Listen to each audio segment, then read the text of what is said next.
Alright, let's do something a little weird today. I have before me a list of all the great enemies in Elden Ring. So these tend to be the enemies that give you either trophies or remembrances. It's not a comprehensive list. I know there's some trophy bosses that I think aren't in this. Um, and I'll be doing this solo because, sure, I have three other people that run the channel with me, but Bradley might beat this game in a while. He's going to take it pretty slow, I'm pretty sure.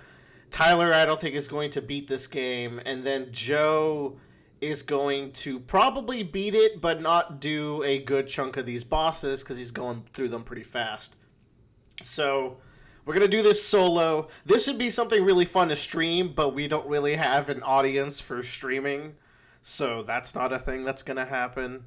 But it would have been fun. It's a fun idea if our tiny little audience does want to see more of this in the future. Do let us know, because this could be pretty fun. And it should go relatively fast, because it's just one person's opinions. I do also have a recording of all of these bosses for the most part. Some of them I don't. We're just going to talk about them. And through these recordings, we'll be able to kind of see how I played my way through these bosses. But yeah, let's jump into it. Ranala is our first candidate here. Let me pull up the video of me fighting Ranala. Let's see how well this works out. This is how I'm gonna get by not having to edit anything. I'm just gonna show you footage of the fight. So, oh man, hold on. Let's put YouTube on dark mode, because that's something I should do in general. Yeah, okay, so that's better. So Ranala's a two-phase boss fight, and the only way that I could knock something against this boss is that if you do die to the second phase, I think the first phase is a little long, so you do have to redo this again, and it is a bit of a gimmick phase where you just have to track down the enemies, but it's visually stunning. And then you get into the second phase, and it's beautiful transitioning into it. The arena looks badass. This looks like something out of late game Bloodborne. Thing is, so in my playthrough, I did play with solo mostly. I didn't do any spirit summoning for the most part. This was a boss that I fought before I made that rule to myself, and it's one of the bosses that made me do the solo rule. So my build was Dex Int. So say whatever you want. I will be using some magic, some long range attacks here, but I will consider how good the boss is to melee as well without Ashes of War. But also, like, even a full strength build has plenty of Ashes of War that are mid range. So I think mid range is the best way that I can gauge these fights. If they have good mid range options, I think they are pretty fair fights. But I will dock them some points for if they're just bullshit melee as well. This is a good melee fight, though. From what I understand, you can really rush her down, which is something I couldn't do. Oh, I died in this attempt, so this was a... I tried to get the winning attempt of all of these, but all to say that I did have to summon spirits to fight the second phase, and this is a fight that made me kind of question if I wanted to fight spirits. So it's actually a boss that's pretty hard against my build. So I'm going to chuck her. She's so cool, but tentatively I'm thinking B. She might move up. Godric the Grafted. We're starting with two of the most visually interesting bosses in the game. Godric was an early favorite of mine. Of course, big lumbering swings. This is a boss that I actually fought co-op as well. I went back and helped people because I didn't summon spirits, nor did I do any of these bosses in co-op. I just wanted to kind of experience the game in the hardest setting. I kind of had to hold back because I thought the spirits got really strong if you leveled them up and started abusing them. In a future playthrough, I want to experiment more with, like, what if spirits at +5 are a little more fair than +10 and stuff like that. But I did fight this guy with a enchanted bleed claw, which was pretty fun. But I think a big point that makes this a standout fight is that second phase. That's a good... He's got some really good punishable moves, no matter how you slice it. This is the move, though. This, where he holds up the axe and does multiple swings, you just gotta get the fuck out of dodge. Because this move is genuinely bullshit. destroys your shield, one hit kills you. This is a good chance for me to... I didn't even remember that can stun people. Oh, it's because he's going to phase 2. That's right. Great move to get back and do some long range. Phase 2 is a little easier because this move is a massive opening no matter, like... Mostly for a melee build, I guess, because the fire's going to fuck you up from a distance. But, yeah. What else does he have in this phase? I think he's got the fire whirlwinds. The earthquake mechanics are great and a good introduction to a mechanic that might be more relevant in a later boss. So this ended up being one of my favorite bosses, honestly. I think he's really well designed. Very impressive. One of the harder ones based on when I fought him, but definitely not too bad, all things considered. So we're going to chuck that guy up in S. Commander Neil. I want to pull up my video here. I'm just trying to remember. It only took me like 3 tries to beat Neil. Godric took me about 16. Ranala about 11. I did keep track of that because I was like, in case I want to ever talk about these bosses like this, I do want to keep track of my death counts and stuff. So at this point, I was already using the Wings of Astell, which was my go-to like dex weapon. Okay. So if you have a good way to clear out these first 2 knights, I think this is actually an excellent fight. Because let's see what his attacks look like. He gives you some time to do some long-range spell casting. Got his big-ass spear. Cool ice tornadoes that make it kind of tough to be around him.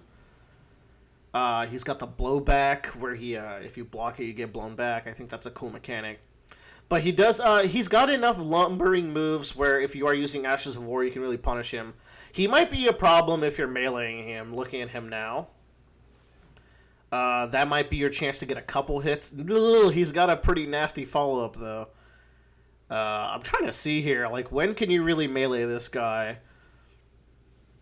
This is one. This is one where you can definitely... Oh, nope, never mind. He's got a follow-up. Yeah, he seems kind of bullshit, actually, if you're trying to melee him, but... I think if you have any mid-range options, I think this is a pretty fair fight, even though he's knocking me around a little bit. But also, because I beat him just a couple tries in, I didn't fully learn his moveset. I'm interested to fight him again. I'm doing a Strength Faith follow-up playthrough. But I do think he's an A-tier boss. Loretta. I'm not going to put up the video, but Loretta gave me some trouble. 16 deaths, but ended up being a really fun boss to figure out. The thing with Loretta is... I did actually fight this boss pretty physical. I did it with the Wings of Astell, but because Loretta has such good long-range attacks, it kind of becomes like doing a melee fight. My build, unfortunately, didn't... Like, if I meleeed people, I was playing super suboptimally because I had no good source of melee damage, and my melee weapons don't stagger. So I had to rely a lot on the mid-range arts and spells here and there. So Loretta is definitely an A tier for me. I really like figuring out how to dodge the long range options. I like how she levels up in the second phase and has even harder attacks to dodge. But she also has at least 1 or 2 really recognizable, like, if you circle around her a good amount, you get a good couple of hits in. I reject the notion that you have to summon spirits for these bosses, which is why, like, I really wanted to test how true that was by having to do them all spiritless, and I feel like it's pretty fair to do this game spiritless, but you will have to sweat. We're going to talk about the bosses where you really have to sweat later. Red Wolf of Ratagon, also a strong A contender. I would probably put him above the other 2. I got a Will It Kill nomination in Sajam's Will It Kill monthly show, which is... me and Joe's kind of favorite monthly little thing that happens at the end of the month is we watch whatever's happening, Will It Kill. And a clip of me fighting the Red Wolf of Ratagon popped up where he kind of combo broke me, or he kind of guard broke me with the long range glint blade and then just took a bite out of my ass, which was really fun. But I really like how he staggers his dives at you with the glint blades. I think that's a really fun mechanic. And I think he's got very fair attacks when he has the sword in his mouth. They're pretty easy to dodge, and they have good openings. I did this one with the Moon Veil back before I knew the Moon Veil was busted. Godskin Apostle. Let's put up a video for this guy. Again, I streamed all these just for myself. There's no commentary in this. It was just in case I wanted to look at the footage, I would have it up somewhere. So I did have to track some of these down before I started, but it's way faster than editing. God forbid we edit shit in this channel. This was before Horse Stomp Frost nerf. I think it's the one boss I really abused it on. But let's see. Jesus Christ, that wasn't even the winning attempt. Let's jump forward a little bit. What I like about this boss is, in a mid-range fight, he's a good challenge. I think meleeing this boss must be a fucking nightmare. And I'm going to keep an eye out to see if I can see any good melee openings. If the video will buffer. At this point, I think I was trying to work through what kind of strategies I could use to beat him. As you can see, I'm also level 104 here, which might be a little later than some people run into him. Where the fuck? Oh, it's just not gonna load, huh? Oh, this isn't when I beat him. This has been a useless waste of time. Oh no, I did beat him here. Yeah, let's see the winning attempt real quick. Bear with me. This video will exist at least. So, okay, there's a good punish move for physical. I kept it very safe with Hoarfrost Stomps here. These bosses have a very, bosses in this game input read the shit out of you. And these more than ever, if you try to heal, they do perfectly frame-timed fireball throws, which is very visually appealing, but also, very punishing. See, even that, you can get, a jump attack, and you're still kind of negative after. This, you just gotta get away from, so... Maybe you can roll in after the first... Yeah, even that's not a very good opening. This seems like a pain in the ass for if you're going primarily melee, which, in my second run, it's a new game, not even New Game Plus run. I'm gonna try to beat all of the trophy bosses, at least, which includes the Godskin Apostle. So... I'm going to find out the hard way just how easy it is to fight this guy. But I wonder if you can poise him, because he seems like he would have low poise. But regardless, I think that all evens out to being like a B tier. It's like a cool, challenging fight, but I feel like there could be some horse shit if you're trying to melee him. Next we got Elimer of the Briar. This is a enemy type that I fought a lot throughout the game, just... when I was playing, I explored the shit out of the game. The play timer said 180, but then my actual PSN time said 145. So I think the play timer goes on while I'm away. And I constantly went away while I was playing this game to cook or take care of something else, whatever the case may be. But a lot of idle time was left. So at least a 140-hour playthrough where I platinumed the game. So I did almost everything. I'd be surprised if there's any catacombs I'm missing. All to say, I fought this guy a couple of times because of fighting him at night near the shacks where you can get some some of the, what are they called? Bell offerings or whatever. I like this enemy type, but there's nothing super special about them. I think that fighting them at mid-range is a lot easier because you don't have to worry about the sword coming back to hit you while you're meleeing them. But also, while they're doing their long-range attacks, you can probably get a lot of melee hits in on them, so it probably evens out, but we'll leave them there. Okay. Rykard. I just want to point out, first things first, I think everyone's favorite thing about Rykard is his amazing voice acting. The Serpent... The God-Devouring Serpent is a weapon that I leveled up, and I kind of regret that, because apparently leveling up that item doesn't really do anything, or so I've heard. So those are kind of wasted Somber Stones, but it's fine. This is a fun fight. It's a gimmick fight, but out of all the fights in the Souls games where you have to use a weapon that's not your own, use a guest weapon, this is the best guest weapon fight by far. It's still a real fight. It's made a lot easier by this weapon, but I still lost a couple times. I don't know if I just wasn't very super high leveled. This was before I started pumping into Vigor, too. The problem with this fight is that you do have to do the first phase. It's the most boring phase. And while it has the first phase, the second phase is also pretty fucking hard. So these are very big long swings, and he does delay them, and I think people over complain about delayed swings in this game. I think they're a very fair way to make the fight more challenging. Just like stay calm. It's there to make you stay calm and not overreact and just look for the timing. So I like the delayed swings, but they can really get you in this fight. The real problem is this shit. It looks visually incredible. This fight looks amazing, and that's definitely something we're gonna look at. Like, there's boss design is one of it, and how fair the boss is as a challenge is another. But also the spectacle is something that the Souls games have over games that I would say have better boss fights. Like, I would say the Kingdom Hearts games have better boss fights than Soul games, but the Souls games tend to look fucking crazy when they're going all out, which I think is really cool. Even as deep as Dark Souls 1, you have visually interesting things like Four Kings, even if they're not the best boss fight.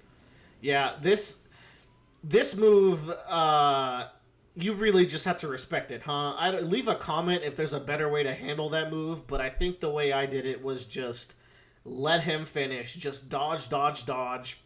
And then the problem is, while you're dodging, you have to dodge the big fire slash at the end.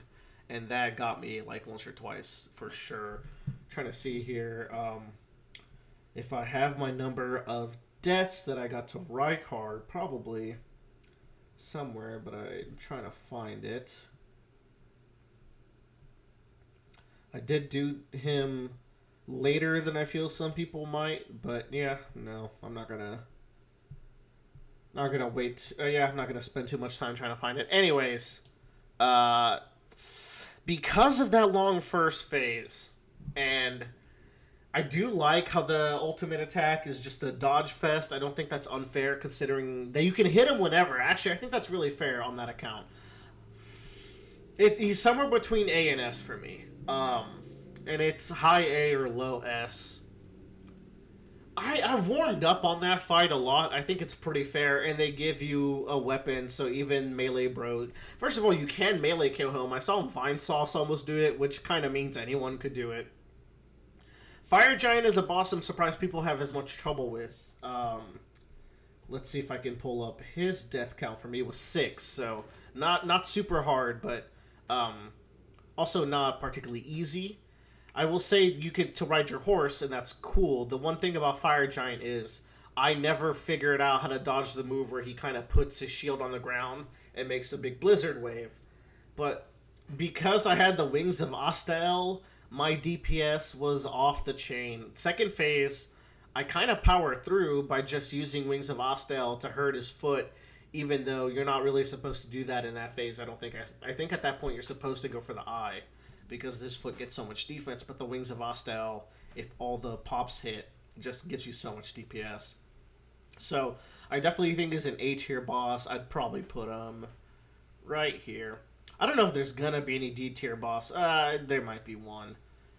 D's harsh. D is at a point where I think the boss is just straight up bad, and I don't know. I'm kind of more lenient with these bosses. I want them to be hard. It's a Souls game boss, and I also beat them all without spirits. I also don't think they're overly cheap without them. You just gotta put in the elbow grease. Valiant Gargle is a boss I think a lot of people overhate.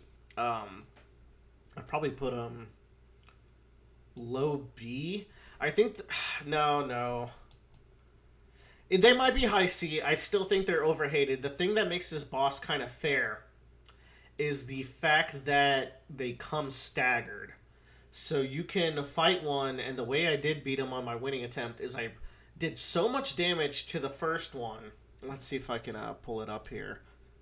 That by the time the second one came through, I killed the first one pretty soon after.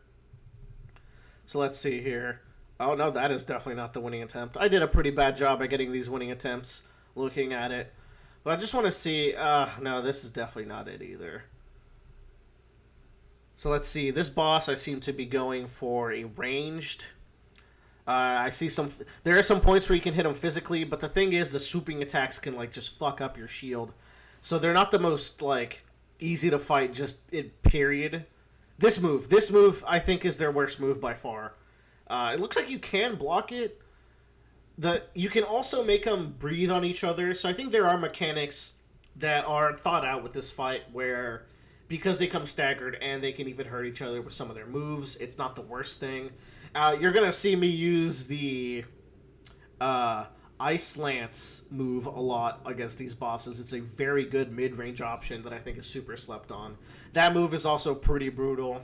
So the arena is big enough to accommodate for you kiting them and letting them breathe on each other.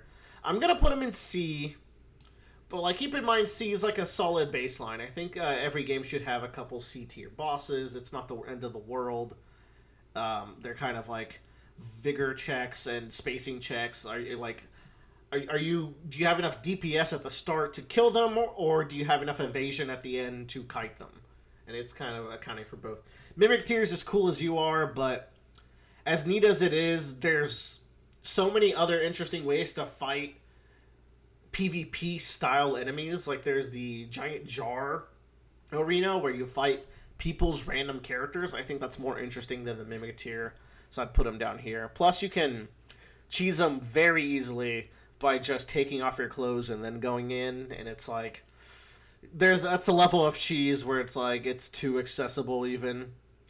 The Godskin Nobles. I do want to remind myself of this fight a little bit. Godskin Noble. Let's take a look. So what item? Yeah, of course I use the Wings of Astell here. Because his body's so big and he walks at you kind of slowly, you can find multiple ways. There's the pillars in this area make this fight a lot more fair. I want to say this is a more interesting fight than the Godskin Apostle because of that. Oh no. I remember dying back there because I was trying to get the item. I don't think I win this one if I remember correctly. He gets stuck back here and then kills my ass. He has the punish you for healing mechanic. Let's see. Let's see if there's some good physical strike. I think after he does his big lunge, you can get some good melee hits in, but I think I cheesed him a lot with magic. I'm using some of the Astell's charge moves as well. Yeah, that move just... If you dodge that, though, you can get a good punish. The thing about this fight that's frustrating is... Oh, was that the winning attempt? Almost. I almost won. I think this will show what I want to get to. Is the fat phase is a little bullshit.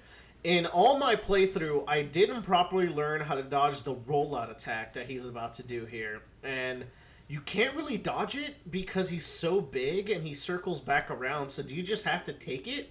Is that just it? It's kind of a bullshit mechanic at that point if that is the case. But I would probably put him above the Apostle but below Ranala. Godfrey is something else. That's a really good boss fight. How are we doing time-wise, by the way? Can't really check. Godfrey scared the shit out of me. He's very aggressive. It's hard to find times to hit him. I think this boss fight might be frustrating if you're meleeing. Then again, it looks like I used the Spear of Loretta against him, which doesn't really have a long-range move. I probably switched to my Naginata with the Cold Ice Lance at some point. You can get some jump attacks. They're not the safest, but this is a punish too. I love that these late game bosses make you jump a little bit. And it's a cool full screen like vibe check to make sure you're not doing too much long range stuff. So I think he's well balanced for multiple play styles. It is kind of hard though that like you beat him and then you have to fight Horalu, and Horalu has one of those bullshit combos where it's just like if you get into it, you just kind of die.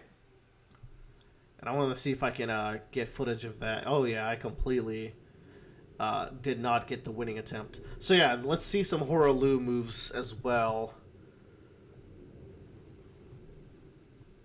Lore-wise, this seems like a cool fight. Okay, this must be the winning attempt. Yeah, see, I switched to Ice Lance. So, Horalu seems really scary to go in up close. This move. If he starts doing this shit and you just get caught in it, Christ. He's got that... He does have this, though, which is a very fair melee punish with, like, a heavy. Of course, I'm using my safer mid-range options, as I think you should, but... This is a really cool move. You can block it and live, but it is a bit of a vigor check as well. So, like, he's actually not as scary as I remember. He still has jump mechanics, and he's got multiple jump mechanics, which you can miss time, but if you land blocking, it's pretty forgiving. So as long as you have the HP to fight this guy, I think he's forgiving, and ends up being one of the best fights in the game for sure. I would actually put him as the best fight that we've covered so far. Crucible Knight and Misbegotten Warrior. I beat these guys in 3 or 4 tries. I kind of just melted Crucible Knight right off the bat because I think this is another staggered fight.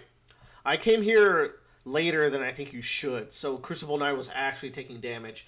Fun fact though, Crucible Knight in the Ever Jail is a top 3 deaths for me. I died to him 40 times, and I just kept banging my head against it. I did not want to come back later for that guy. This is probably a D though. It's another Crucible Knight and another Leonine, but they're both together, and while they do come staggered, it's not a super interesting, great enemy fight. Margit the Fell Omen is a very good opening fight. I actually just did him with the Strength Faith build today as well. And I do recommend before you fight this guy that you go south first and do Leonine Misbegotten. He's much easier. But his openings aren't huge, which is, I guess, teaching you early on in the game that it's like, you're not going to do big combos against these bosses like you would in a Dark Souls 1, where you get to just run around them, they do their big slow move, and then you hit them multiple times to chunk their health. It's not that kind of game, and I think he's a good tutorial for that. Ranking him's a little hard. Because of later things, I would put him at A. I think that's fair. Top of A right now. Radon. Let's watch some Radon footage because this guy is an impressive fight. I fought Radon before he was nerfed, so that is worth noting. And he's been nerfed and buffed, so I don't know why they think this fight's so problematic. While I don't summon spirits, I think this fight you have to summon. Like, sure, you can beat him without him, but it's well balanced for summoning the allies in this. They're not as strong as, say, a legendary Spirit Ash. And I love this beginning of having to summon everyone. You use the raised up weapons to kind of block the moves. This move's a little hard to dodge with the Spear Rain. I feel like you just kind of have to chunk through it, but once you get close, he stops doing it. But watching everyone storm up the hill to fight him is such a interesting moment in this game. It's very memorable, and it's very, what's the word? Cinematic. And he's also got the Meteor Dive, which is also cinematic. So, like, he could be very hard because of these crazy hitboxes. You have to get really good at dodging him if you're going to be fighting him up close. But he's also so big where it's like, fuck it, just mid-range him, man. I even get some Loretta bow shots here. I do think he has a fun move to dodge. Like, I don't think his combo is particularly fun to dodge, but this move is where he pulls you in. The way that I recommend you dodge that move is you run towards him, and then the meteors you just kind of have to get crazy in dodging. But as soon as he pulls you in, you go under his leg, and that's like a fun, memorable way to dodge. It's a bit of a gimmick fight, and he's had some balancing issues because of that combo, I guess. The hitboxes are kind of wacky. But it's also, like, such an epic fight. So I think he's got to go in the bottom of S out of these guys. Lich Dragon Fortisax, though, is really high up for me. I would put him as the second in S. This is a fight that a lot of people might miss because he's tied to Fia's quest. But he is an archetype of the Thunder Dragon, which I think is way more fun to fight than the traditional dragon because he doesn't do kind of the bullshit jump back, shoot fire moves that makes it so you can't fight him up close. In this fight, you don't get an option to do a horse. I think I beat this guy with Ice Magic, if I'm not mistaken. But I also see very clear openings where you can melee him. Like, it's super clear. The mechanic I really like with this fight is, and he's not doing it now, you can block a lot of his moves, but also he's got Death Blight, which is fun. He's got these Lightning Spears, which are very fun to dodge because, like, they make easy patterns to dodge, and there's even dead zones in them completely. And I think he... Oh, this is such a cool looking move. Um, and I think it can hit you on the backswing, though, so you can get bullshitted by it, depending on positioning. But his fire attack is pretty fair to dodge. It's weird because running doesn't seem to quite do it for this one. You have to dodge roll, at least I found. And the mechanic where he puts a lightning seeker on you, he's doing it now. You have to get close to him. Is it actually a really fun mechanic? You have to... I hear him greeting for the kill, which is very dangerous. But while that lightning is targeting you, you have to wait till it strikes before you punish him. And I think that was a really fun mechanic to do when you get in the flow. I could see some people finding that really frustrating, but I think it was like a really cool addition to his moveset. So, actual good dragon fight in this game. Up there with like some of the later Dark Souls games, kind of like refinement of dragon fights. And it didn't require the horse for it to be good, too. Speaking of good dragon fights, though, we do have... Let me try to find him. Dragon Lord Placido. Coming into this fight is very epic to begin with. He is a big body that I could really punish with the Wings of Astell. I think I probably die in this attempt, because I'm pretty sure I used Astell to beat him. But maybe I did use the Moonlight Sword. I did use that for a couple of boss fights. Not necessarily some of the harder ones. I didn't upgrade it all the way. He's got, like... He's got fire breaths that make sure that you don't stay on his butt, but they're also, like, pretty good because they leave a pretty solid opening afterwards. He's got a lot of cool lightning moves. I actually think he's an excellent fight. Yeah, he fucked me up there, but I think I just get revenge with Wings of Astell. Yep. I guess these big body fights, people like to talk about the Moon Veil, but this is the weapon right here. Let's see. He's got this slow rotating fire, so a lot of... Yeah, I just think this is an excellent fight. He hits hard, but he's got so many options to let you hit him. He looks great. He's got cool moves. I kind of forget how this ultimate attack looks. So actually, let me play that out.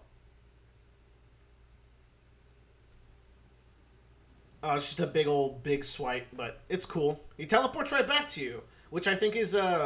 really fair. Like, you do a big lunging attack, send yourself across the arena, but you do teleport back to the middle, so where it's not complete bullshit. So I think this is another S tier dragon fight. These are really fun, and they're fun for every build, I would imagine. I guess I'll confirm that. I'd put him here. I'd still think Fortisax is more fun. Morgott I don't have footage of. This is like maybe my favorite fight. If we're getting down to it, I think Morgott. And, okay, I don't know fully the lore, but this is just Margit, and he's just going by a different name and revealing himself to you. So it's like fighting Genichiro and Sekiro, where he comes back stronger later on.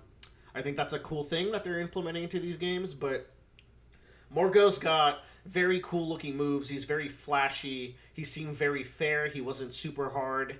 Like, you hit a good flow with him. At the point I fought him, I was doing quite a bit of damage, so... Let's see if I can pull up the death count for him. For Fortisax, it was like in the 14s, since we were just talking about him. But I think Placido, I beat him like 2 tries. Yeah, it was the second try where I beat Placido. Let's see. Morgo. God Devouring Serpent. Godfrey took me... While we're talking about death counts. The Godskin duo we'll get to later. Loretta took me 9. Godfrey took me 14. So he kind of kicked my ass a little bit, I will say. And then Godfrey goes into Morgott, which took me 4. So if anything, maybe he's a little bit too easy. But I really like his moves. So it's tough, right? If in another playthrough I get to him earlier, I think that might balance out some of the ease issues. Mog, on the other hand, took me 27 deaths. I beat him with a combination of mid-range moves, but he's also got some pretty obvious, like, melee attacks. What's fair about Mog is that you get tools for exploring that deal with his harder mechanics, like the blood drain. He still heals, but you don't get hurt from it. And you can also shackle him in the first phase. And even with all that and the Wings of Astell kind of melting him through the first phase, he's still very difficult. So he's definitely up here. Very cool fight. Very cool mechanics. And second phase is a little annoying with the fire, but it's not like super harder or anything, at least I found. Malakith. Yeah, actually, let me pull up. I hope I got my Malakith win attempt, because I think this is a interesting fight, to say the least. I like how... So he's the Beast Clergyman that was in North Caelid, right? And he shows his true form. So I think that's some cool lore, because one of your teachers throughout the game is using the spells he taught you and is kicking your ass and has another form. He hits hard, but this first phase is really fair. Very big openings and very big body. He's not like unga bunga aggressive. Like his projectiles specifically, you can really dodge through and get some punishes in. This move is really good to punish. Not as good as I may think. But the thing is, he goes down pretty easy. And then in the second phase, I don't think it's that bad. He's got some big sweeping moves that can fuck you up, but also you can get under him like that, get staggers, and then just melt him. So this was about 5 deaths for this fight, but I think, yeah, I was feeling myself for that one. I think because he can miss you with some of his mid-range attacks, you can get a lot done underneath his legs. Pause. So I would need to refight him again. I think he's top of A, but he could be in low S for me. VS Champions is not a very interesting fight. Yeah, I'm gonna throw this in D. It's by the time you do some of these later quests, I think you might be too strong for them. And then they're followed up by the much better Lich Dragon Fortisex. So yeah, Ratagon and the Golden Order. Okay. This is the second most I died. This is a fucking hard fight, yeah? Like, I don't know if people just cheese this guy, or like if everyone struggles with it as much as they do with me, but both phases are hard. And controversially, I actually prefer the Elden Ring or the Elden Beast as a fight than I do with Ratagon. We'll watch a little bit of this because I thought the strategies you can take against him are pretty cool. Because he can deflect mid-range attacks, I think he really deals with some of the more cheesier builds, even the ones that I tap into, where I'm using my magic here and there, I'm using long-range attacks. But what's cool is you can find openings to get these through, and something you'll see me do with Millennia too, you can force these enemies to do some of their anti-ranged options by throwing crystal darts at them. Crystal darts are super easy to craft. Just craft a bunch of those, and it's just fun that you can use a usable item to get so much done with a boss fight. I also have to really spec into defense for this fight, because he hits like a fucking truck. So, like, I think I had 55 vigor, which is even a little more than you probably should. You should probably, like, go to 50, I think. That's a super fair move to dodge, and he's staggerable. So I actually think this is a really fair phase. But it did take me 44 attempts to really get it down to this level. I think these teleports are pretty fucked up, though. He can get you in some cheesy loops. This is a fun move to dodge. I get greedy here, but dodging through it without having to get... You can't go into that inner ring because you get hit, but I like how you can jump his lightning bolts. The jumping you have to do in these late fights is super fun. He does have a little harder to utilize openings here at the end because he puts down the charges on the ground. But you can always just bait out the very punishable moves. Like, that one is a risk, so if you have enough healing, you should go for it. But his big hammer swings from the sky, and you can even poise through there. You just saw the small lightning bolts, so you have a lot of options. The Elden Beast is a very long fight. That's the one thing I dislike about it, and we'll get to the other thing after. But it leaves itself open quite a bit. You can get a lot of physical hits here. You can do a lot of mid-range attacks. It's got very good tells. So all in all, I think this is an excellent fight. And this is a super fun move to dodge. What I call the Elden Ring attack. You can just kind of run and jump it. And I think that's really cool. So, very fun fight. I realize now my capture is probably at like 30 frames, so all of these footages are going to look pretty bad. They already look bad because the PlayStation streaming doesn't capture at the best quality. But if there is a weakness to this fight, it's that there's a lot of running around. And then let me fucking find it. the Elden Stars move is such horseshit. I think what you're supposed to do with this move is you wait till it gets to you, and you have to roll through it. You have to let it go past you because it's too slow to turn. But I don't think you can avoid damage completely. Here, I go through it a little bit and get some more space, and then it ends. But the thing is, he's also attacking while doing it. So, Jesus Christ. It's just a lot. I even get hit there at the end at the most obvious stab attack because there's just so much going on. But if you keep whittling him down, I think it's pretty fair, and I think he's got fair moves to dodge with the exception of the Elden Stars. That ends up being one of my favorite bosses. This is where it gets a little tough. 2 phases is a lot, and both phases are very hard. But I don't think they're super unfair. They're hard. They're hard in a way that's a little, like... This game isn't the best at balancing. I should have said that off the get-go. Like, it's definitely not as good at balancing as, like, a Bloodborne or Dark Souls 3. But... at the same time, some of these bosses get really hard if you don't just cheese them with spirits. And, like, that's where Ratagon and Millennia kind of fall in a weird spot where it's like, oh, I beat them without spirits, but holy shit, it was really hard. And when it's all said and done, you're like, okay, it's not that unfair, but it takes you 40 plus tries to learn their patterns because they're not easy patterns and their tells aren't super telegraphed. So how much do I punish these bosses for being that difficult and being that hard to read? And that's kind of a hard question to answer. But I still think he's an S tier contender, but because he might be a little too hard, we'll put him above Radahn and Rykard, but no further. I think this is a fair spot for this fight. Godskin Duo's overhated.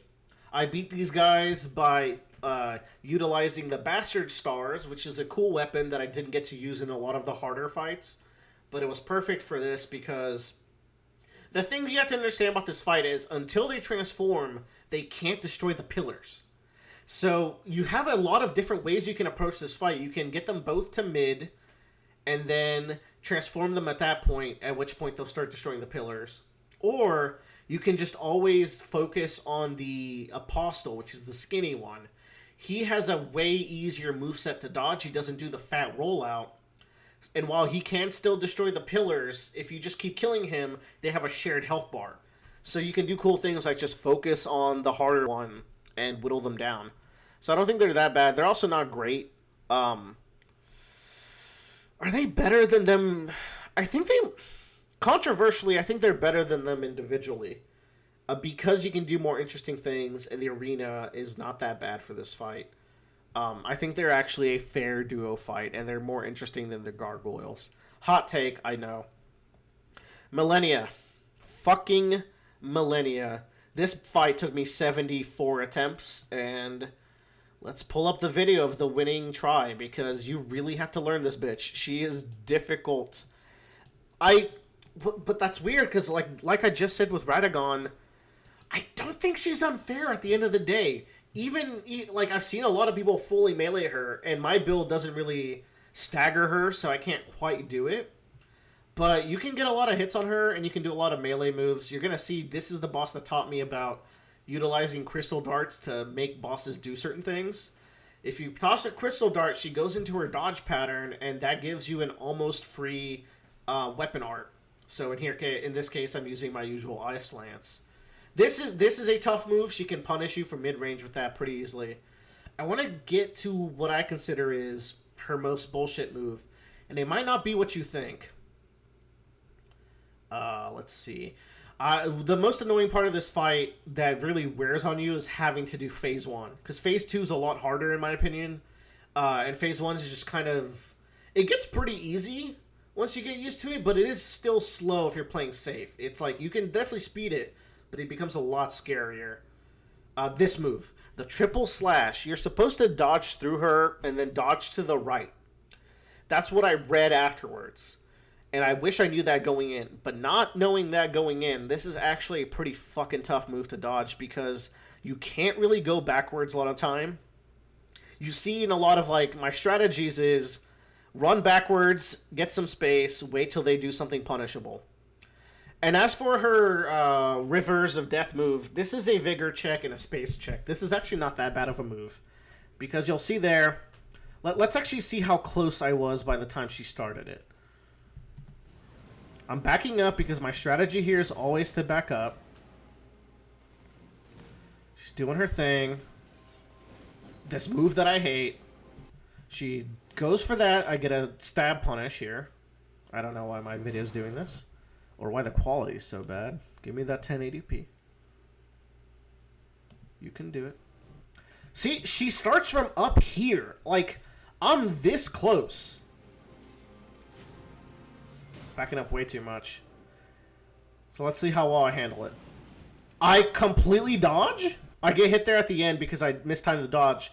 But all you have to do is avoid the first two hits and then just roll into the second. If you don't know how to dodge this move, you avoid the first, roll into the second, roll into the third, and stand still, and she'll go over you. At the point where she's over you, you just walk backwards and get a punish or heal. The punish timing is strict though. You probably can't punish it with melee. So that is a weakness definitely of melee builds here. But the rest of the fight's pretty standard after you realize how to dodge that. And then so phase 2 is a lot harder. She has a lot fewer punishes. She drops the Scarlet Rot explosions, which aren't even the scariest part. If you have a good long-range option, you can do it here for free.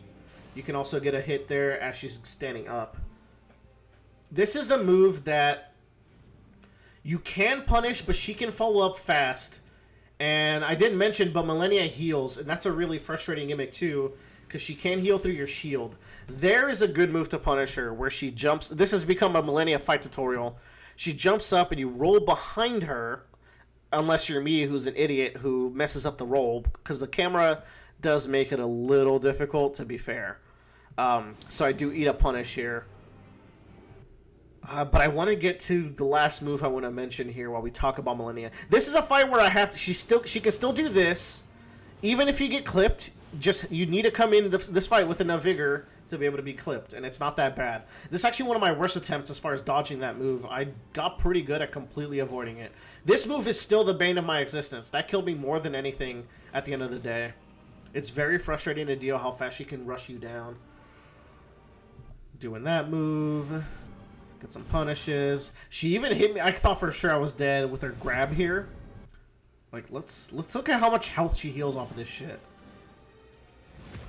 That's a lot, man. That's a lot of health. Dodging the waterfall dance again. People call this an unblockable move. You can dodge it even if you're right up next to her. You just have to really know the dodge timing. I'm not that good. I ain't gonna front. Another good weapon you could probably use here is the Dark Moon Greatsword. I look forward to actually fighting her again, but not necessarily right now. We'll get there when we get there with the strength build. She's a boss you can't trade with, and that's what's frustrating. This is the most punishable move, especially at mid-range. This is just fucking free. You really want to look for that and the big ultimate dive. Come on, do the move.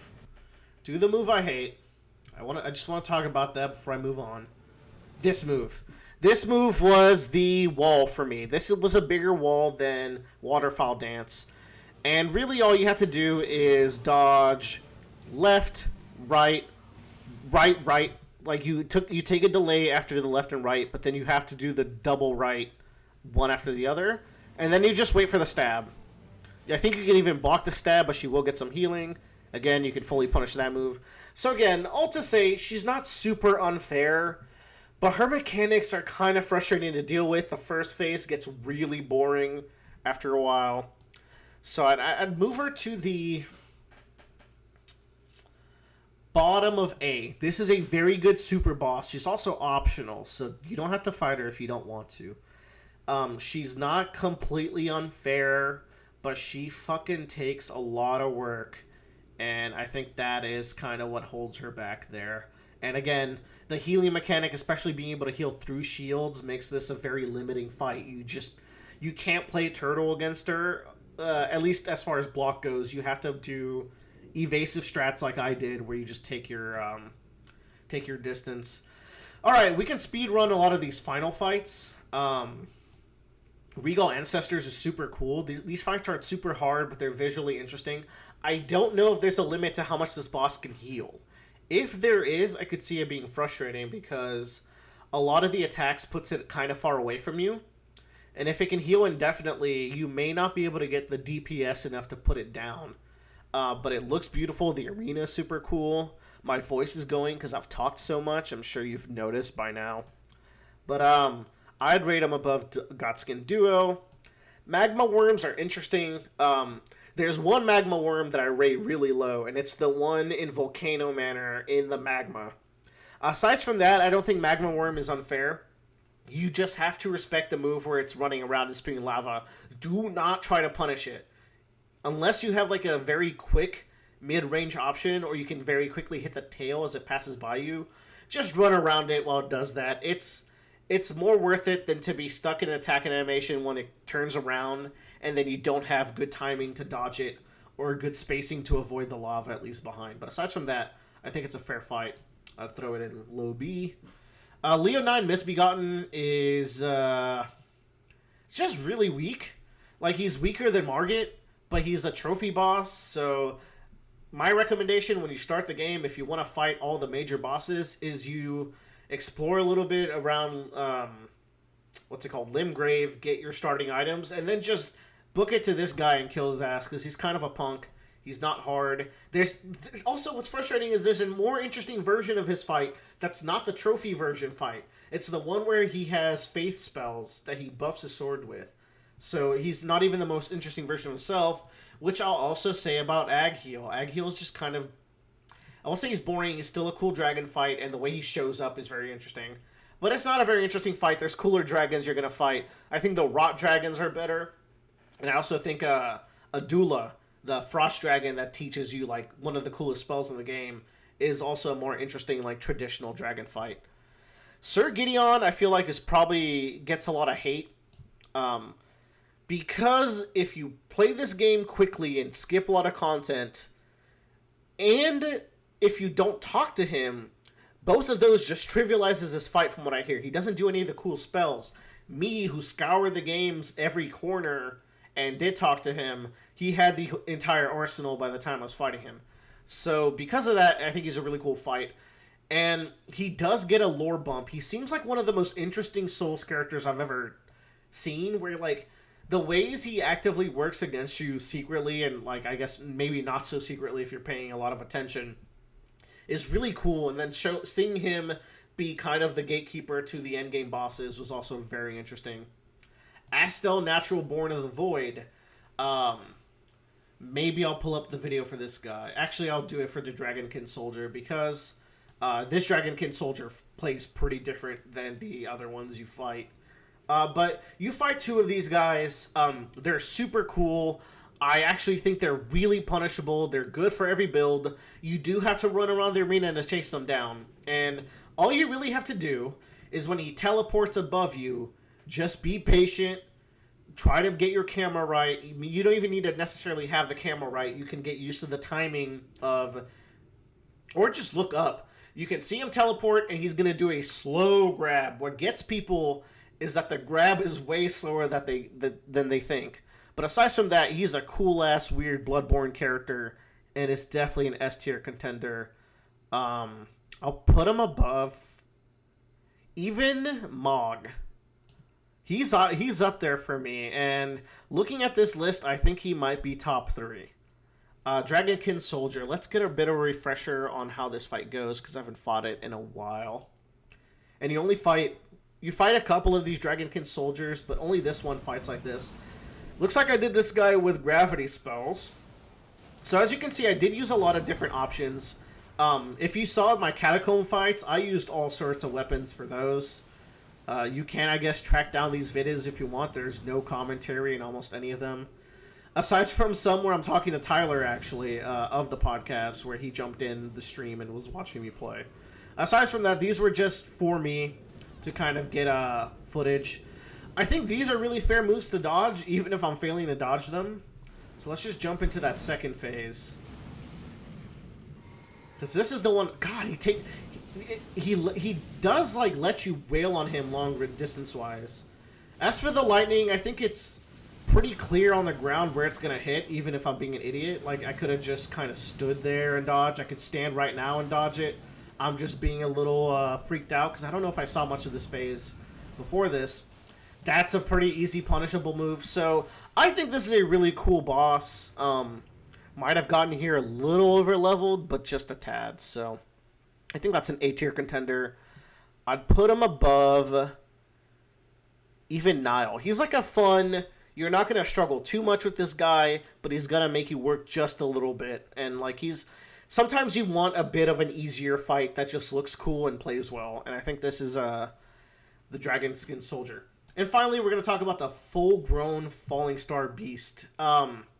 This is going to be an interesting one because there's a Falling Star Beast you fight that's not full-grown, and I guess the full-grown one might have a few new attacks. I don't really remember. I remember doing a lot of the same shit. But this one you fight in the overworld, which means you get your horse. I think that makes this fight way less interesting. I like the one where you're in the cave and you can barely move, because he's not actually that bad. He does a lot of diving moves that leaves him vulnerable. His attacks have pretty good tells. You just have to be really patient against him. The problem I think a lot of people run into is because you get got by the teleporting chest, you run into him so early that you don't really have the damage to take him out, which is not a problem if you come back a little later, and I think he's a more interesting fight than the full-grown version. So because of that, yeah, he's not that interesting. I would say, like, he has very cool-looking attacks, but I would actually put the one in the cave in, like, higher B, while this one is disappointing compared to what you fought by the time you get to him. So it's hard to look at him objectively if you've explored the game. Like, I think everyone's gonna run into Dragonburnt Ruins and get teleported to him, you know? Like, it just is what it is. You might not even... When I first got to him, I didn't even realize there was a boss in those caves. And when I first fought him, I was like, there's no way I can beat this guy. But he's actually got some pretty fair tells, so... That's the list, y'all. I hope this wasn't too long. I hope I didn't spend too long on the videos. But that is my experience with my Dex Int build, so I had a lot of options that you may not have had. And also, these are not nearly as hard as fights in, say, like Kingdom Hearts 3 Remind when you're doing critical mode data fights and the super secret boss of that game. So, like, the Souls boss games, I'm cool with, like, kind of grinding against them like I did with some of these harder bosses. Because some of the other hard ones, like, were in the 20s, right? 20 deaths is not that bad. But I did go all the way out for Ratagon and Millennia. And I can understand if that is not your cup of tea. Just fucking summon and kill them. But from my experience, trying to learn their movesets, this is what I think the most fun boss fights are, in a combination of how fair their difficulty is, how cool they look, and how flashy the entire fight is. So, yeah, thanks for watching. Hope you enjoyed.